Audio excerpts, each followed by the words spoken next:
Material science is all about the relationship between manufacturing, microstructure, and properties.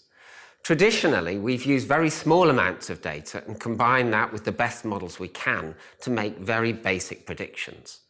But as we move forward, the combination of more sensors in our manufacturing processes, more data about the materials we're testing, and more information about the microstructures we can measure and the properties that arise out of that, we can really put all that together with better models to make better predictions and therefore to design new materials.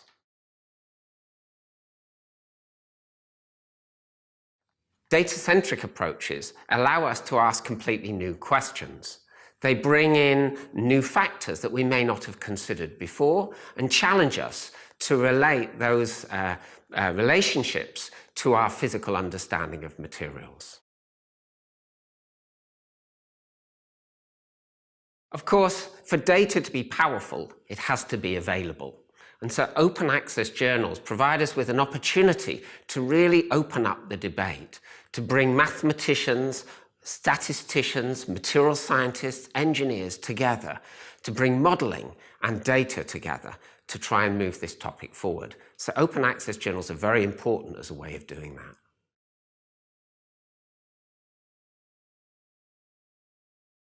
Well, the great thing about data-centric engineering is its universality.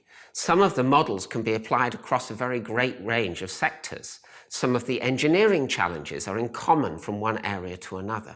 So I see this journal as really having a very wide user base and combining material scientists with engineers from many other disciplines.